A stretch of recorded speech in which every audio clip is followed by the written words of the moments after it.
പണമിടപാടുകൾക്കായുള്ള UAEയുടെ സ്വന്തം കാർഡ് ജയ്വാൻ ഇനി 200ഓളം വിദേശ രാജ്യങ്ങളിലും ഉപയോഗിക്കാം. ഇത് സംബന്ധിച്ച ഓൺലൈൻ പേയ്മെന്റ് സേവനദാതാക്കളായ വിസയുമായി ജയ്വാൻ ധാരണയിലെത്തിയിട്ടുണ്ട്. ഡെബിറ്റ് പ്രീപെയ്ഡ് സേവനങ്ങളാകും തുടക്കത്തിൽ ലഭിക്കുക. UAE സെൻട്രൽ ബാങ്കിന് കീഴിലെ അൽ-ഇത്തിഹാദ് പേയ്മെന്റ് ആണ് ജയ്വാൻ പേയ്മെന്റ് കാർഡ് അവതരിപ്പിച്ചത്. രാജ്യത്തെ ബാങ്കുകളിലെ അക്കൗണ്ട് ഉടമകൾക്ക് ഡെബിറ്റ് കാർഡായി ഉപയോഗിക്കാവുന്നതാണ് ഇത്. റുപ്പേ കാർഡുമായി ബന്ധിപ്പിച്ച് ഇന്ത്യയിലും സേവനം ലഭ്യമാക്കാനുള്ള നടപടികൾ പുരോഗമിക്കുകയാണ്.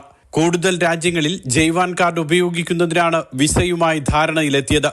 ഓൺലൈൻ പേയ്മെന്റ് പ്രോസസ്സിംഗ് സംവിധാനമായ വിസയുമായി കൈകോർക്കുന്നതിലൂടെ വിസയുടെ സേവനം ലഭിക്കുന്ന 200ഓളം രാജ്യങ്ങളിൽ ജയ്വാൻ കാർഡും ഉപയോഗിക്കാനാകും. 15 കോടിയോളം വ്യാപാര സ്ഥാപനങ്ങളിൽ കാർഡ് ഉപയോഗിച്ച് ഇടപാട് നടത്താം. നിലവിൽ ഡെബിറ്റ് കാർഡ് എന്ന നിലയിൽ മാത്രമാണ് ജയ്വാൻ കാർഡിന്റെ സേവനം. എന്നാൽ വിസയുമായി കൈകോർക്കുന്നതിലൂടെ ഡെബിറ്റ് പ്രീപെയ്ഡ് കാർഡായി ജയ്വാൻ ഉപയോഗിക്കാൻ കഴിയും. ഗൾഫ് മേഖലയിൽ 30% കച്ചവടത്തിന് നിലവിൽ കാർഡിനു പകരം പണമാണ് ഉപയോഗിക്കുന്നത്. ജയ്വാൻ സേവനം ശക്തിപ്പെടുത്തുന്നതിലൂടെ കൂടുതൽ പേർ ഓൺലൈൻ പേയ്മെന്റ് സംവിധാനത്തിലേക്ക് മാറും. Mathrubhumi news, Dubai.